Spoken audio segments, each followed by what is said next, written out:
Hello दोस्तों, नमस्कार। कैसे हैं आप सब? आई होप कि आप सब अच्छे होंगे और खूब बढ़िया से मन लगा कर पढ़ाई कर रहे होंगे। तो चलिए आज हम लोग पढ़ेंगे हिंदी के कुछ प्रमुख कवियों के नाम। कौन से नाम होंगे? उपनाम होंगे। हिंदी में कुछ प्रमुख कवियों के उपनाम हेडिंग डाल लीजिएगा और इसमें बढ़िया से नोट्स बना के पढ़ते रहिए।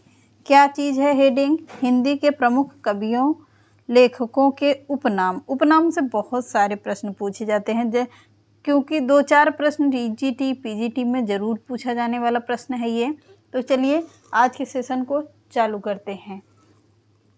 तो आदि कवि किसे कहा जाता है? आदि कवि के नाम से किसे जाना जाता है?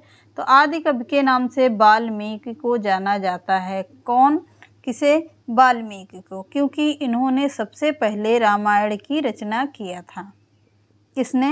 वाल्मीकि ने। अगला है अपभ्रंश का वाल्मीकि या कालिदास किसे कहा जाता है? तो अपभ्रंश का वाल्मीकि या कालिदास कहा जाता है स्वयंभू जी को। किसे कहा जाएगा? स्वयंभू को जो कहा जाता है। नोट करिए। अभिनव जयदेव। अभिनव जयदेव किसे कहा जाता है? तो अभिनव जयदेव विद्यापति को कहा जाता है। किसे? अभिनव जयदेव के नाम से विद्यापति को कहा जाता है। अगला हिंदी का प्रथम कवि किसे कहा जाता है? तो हिंदी का प्रथम कवि माना जाता है सराहपा को। किसे माना जाएगा? सराहपा को माना जाता है। अगला प्रथम सूफी कवि। प्रथम सूफी कवि कौन होंगे? असाइत होंगे। कौन है? असाइत हैं। और इनका उपनाम क्या है? इनका रियल नाम क्या है? इनका उपनाम तो असाइत है पर रियल नाम कमेंट करिए। जड़िया कवि किसे कहा जाता है? जड़िया कवि किसे कहा जाता है? तो जड़िया कवि कहा जाता है नंददास को। नंददास को कहा जाता है जड़िया कवि। वात्सल्य रस का सम्राट किसे कहा जाता है? तो वात्सल्य रस का सम्राट कहा जाता है किसे? सूरदास जी को कहा जाता है। क्लियर हुआ? आगे बढ़िए। अगला है हिंदी का जातीय कवि किसे कहा जाता है? तो हिंदी का जातीय कवि तुलसीदास को कहा जाता है और विद्यापति को कहा जाता है। किसे? तुलसी और विद्यापति को कहा जाता है। कठिन काव्य का प्रेत किसे कहा जाता है? तो कठिन काव्य का प्रेत किसे कहा जाएगा? केशवदास को कहा जाता है। किसे? केशवदास को कहा जाएगा। पुराने पंथ का पथिक। पुराने पंथ का पथिक किसे कहा जाता है? मतीराम को कहा जाता है। किसे? मतीराम को कहा जाता है। अगला है प्रेम की पीर का कवि किसे कहा जाता है? तो प्रेम का पीर की कवि कहा जाता है किसे? घनानंद को। प्रेम की पीर का कवि कहा जाता है घनानंद को। अगला है हिंदी नवजागरण का अग्रदूत किसे कहा जाता है? तो हिंदी नवजागरण का अग्रदूत कहा जाता है भारतेंदु जी के। किसे? भारतेंदु जी को कहा जाता है। अगला हिंदी साहित्य में आधुनिकता के जन्मदाता कौन है? तो हिंदी साहित्य में आधुनिकता के जन्मदाता हैं भारतेंदु। कौन होंगे? भारतेंदु होंगे। अगला है नियम नारायण शर्मा। नियम नारायण शर्मा कहाँ के थे? मध्य प्रदेश के थे। तो मध्य प्रदेश के थे और इन्हें कहा क्या जाता है? द्विवेदी। द्विवेदी के नाम से विख्यात थे। अल्लू अल्हाइत ये भी मध्य प्रदेश के थे। उपनाम क्या था? उपनाम द्विवेदी के नाम से यही हैं दोनों लोग। कवि सम्राट किसे कहा जाता है? तो अयोध्या सिंह उपाध्याय हरिऔध जी को कहा जाता है। किसे? कवि सम्राट अयोध्या सिंह हरिऔध उपाध्याय। अगला है राष्ट्र कवि किसे कहा जाता है? तो राष्ट्र कवि कहा जाता है मैथिली शरण गुप्त को। किसे? मैथिली शरण गुप्त को कहा जाता है। अगला प्रश्न है आधुनिक कविता के सुमेरु किसे कहा जाता है? तो आधुनिक कविता के सुमेरु होंगे जयशंकर प्रसाद। कौन है? जयशंकर प्रसाद हैं। कठिन काव्य का प्रेत किसे कहा जाता है? तो कठिन काव्य का प्रेत केशवदास को कहा जाता है, पर इसमें लिखा है अज्ञेय जी। कठिन काव्य का प्रेत केशवदास जी होंगे। कठिन गद्य का प्रेत किसे कहा जाता है? अज्ञेय जी को कहा जाता है। हीरानंद वात्स्यायन अज्ञेय।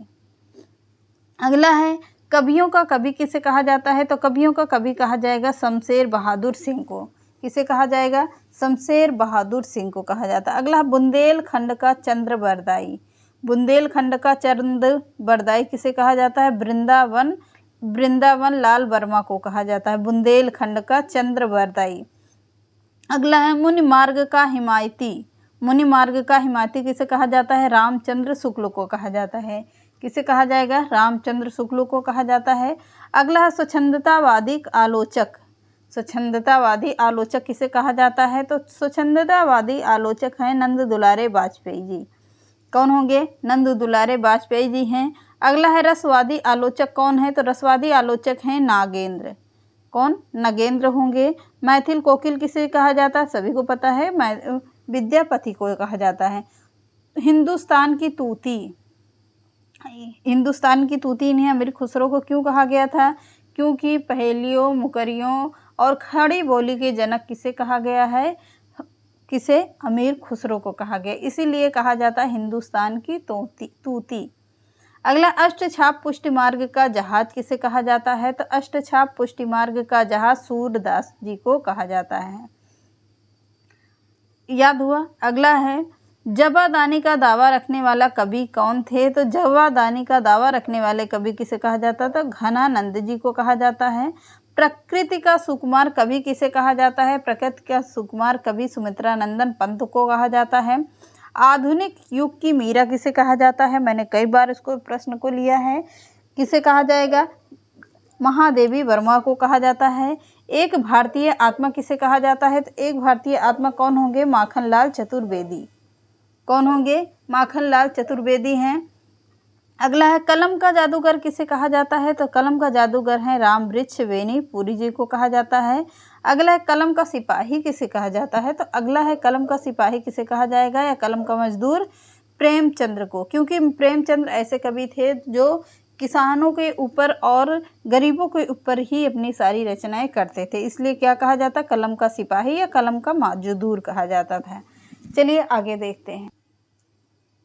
भारत का मैक्सिम गोर्की किसे कहा जाता है? तो भारत का मैक्सिम गोर्की प्रेमचंद्र को कहा जाता है। किसे? प्रेमचंद्र को कहा जाता है। कठिन काव्य का लेखक किसे कहा जाता है? जैसे कठिन काव्य का लेखक कौन होंगे? कठिन काव्य के जनक कौन होंगे? कठिन काव्य का कठिन काव्य का प्रेत किसे कहा जाता है? तो केशवदास जी को कहा जाता है। कठिन गद्य का प्रेत किसे कहा जाता है?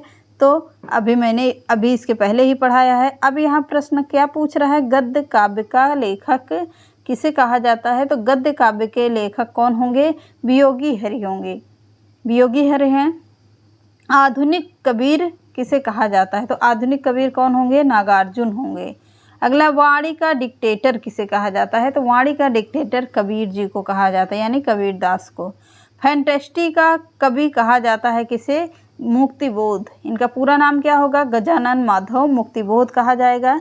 अगला है नाथ संप्रदाय के प्रवर्तक कौन है? तो गोरखनाथ और गौर छपा नाथ होंगे। कौन? नाथ संप्रदाय के प्रवर्तक गोरखनाथ और गौर छपा हैं। अगला है आधुनिक युग के चारण कवि किसे कहा जाता है? तो आधुनिक युग के चारण कवि कहा जाता है किसे? रामधारी सिंह दिनकर जी को कहा जाएगा। अगला है आधुनिक युग के कबीर किसे कहा जाता है? तो आधुनिक युग के कबीर होंगे नागार्जुन।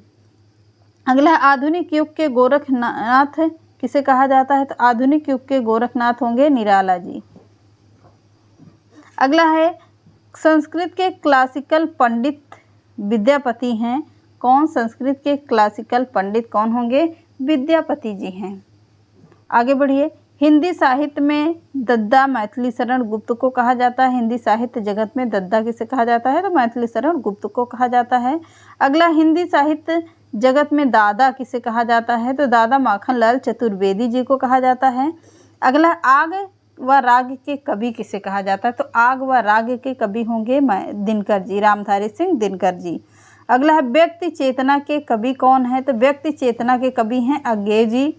अगला होगा कविराज शिरोमणि पद्माकर को कहा जाता है। कविराज शिरोमणि पद्माकर जी को कहा जाता है। अगला प्रेम की पीर का कवि किसे कहा जाता है? तो प्रेम की पीर का कवि कहा जाता है घनानंद को। किसे कहा जाएगा? घनानंद को कहा जाएगा। अगला है ब्रज भाषा का भूषण किसे कहा जाता है? तो ब्रज भाषा का भूषण होगा किसे? बिहारी जी को कहा जाता है। किसे? बिहारी जी को। आगे बढ़ते हैं। अब यहाँ से आप लोग पेज चेंज कर लीजिएगा। यहाँ से लिखिएगा प्रश्न और उत्तर। वन शॉट के प्रश्न होंगे सभी 50 प्रश्न मैंने पढ़ा दिए उपनाम से।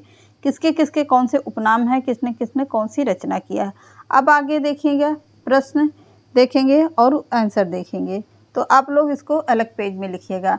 आधुनिक काल को गद्य काल किसने कहा था। तो आधुनिक काल को गद्य काल कहा था आचार्य शुक्ल और मिश्र बंधुओं ने कहा था। आचार्य शुक्ल और मिश्र बंधुओं ने।